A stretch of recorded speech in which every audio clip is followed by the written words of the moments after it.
राधे राधे दोस्तों, welcome back to my channel. आज मैं आपके लिए इस वीडियो में देवशयनी एकादशी व्रत की कथा, ये क्यों रखा जाता है, इसका क्या विशेष महत्व है, इसके बारे में मैं आपको इस वीडियो में बताऊंगी।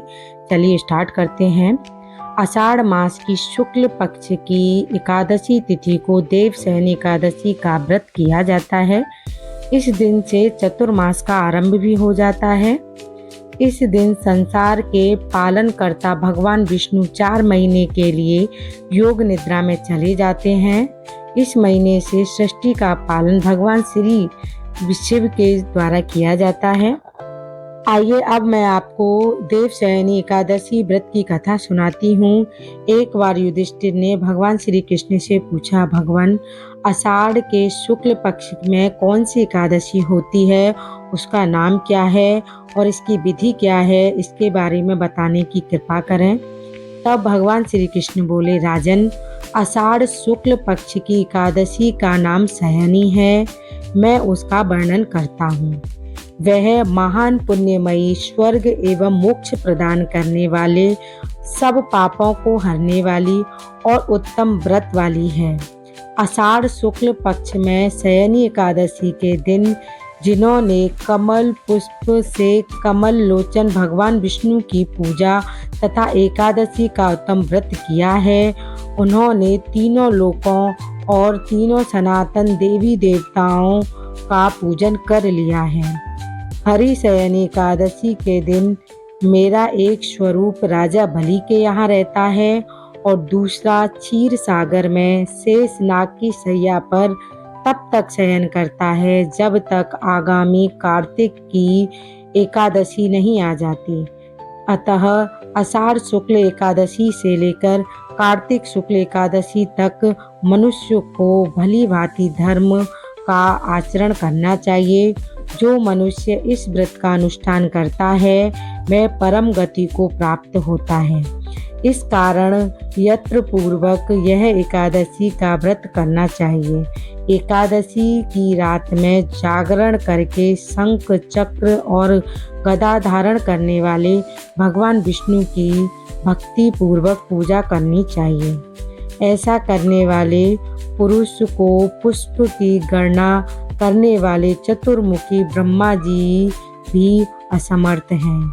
राजन, जो इस प्रकार भोग और मोक्ष प्रदान करने वाले सर्व पाप हरा एकादशी के उत्तम व्रत का पालन करता है, वह जातक चांडाल होने पर भी संसार में सदा मेरे प्रिय रहने वाला है। जो मनुष्य दीपदान, पलाश के पत्ते पर भोजन और व्रत करते हुए चौमासा व्यतीत करता है, वे मेरे प्रिय हैं। चौमासे में भगवान विष्णु सोए रहते हैं, इसलिए मनुष्य को भूमि पर शयन करने एकादशी की पौराणिक कथाएं। पौराणिक कथाओं के अनुसार सतयुग में एक मानदाता नामक एक चक्रवर्ती राजा राज्य करते थे। मानदाता राज्य में प्रजा सुखी थी। एक बार उनके राज्य में 3 साल तक वर्षा नहीं होने की वजह से भयंकर अकाल पड़ा था। अकाल से चारों ओर त्रासदी का माहौल बन गया था।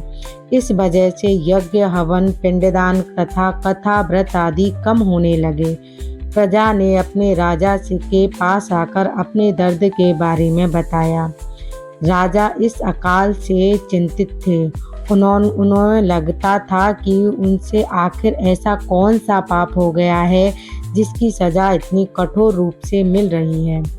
इस संकट से मुक्ति पाने के उद्देश्य से राजा सेना को लेकर जंगल की ओर चल दिए। जंगल में विचरण करते समय एक दिन वे ब्रह्मा जी के पुत्र अंगिरा ऋषि के आश्रम पहुँचे। ऋषिवर ने राजा का कुशल क्षेम और जंगल में आने का कारण पूछा। राजा ने हाथ जोड़कर कहा, मैं पूरी निष्ठा से धर्म का पालन करता हूँ, फिर भी मेरे राज्य में ऐसी हालत क्यों है? कृपया करके इसका समाधान बताइए। राजा की बात सुनकर महर्षि अंगिरा ने कहा, यह सतयुग है। इसका छोटा युग में छोटा से पाप का बड़ा भयंकर दंड मिलता है। अंगिरा ऋषि ने राजा मानदाता को आषाढ़ महीने की शुक्ल पक्ष की एकादशी का व्रत करने के लिए कहा। महर्षि ने कहा कि इस व्रत के प्रभाव से वर्षा अवश्य होगी।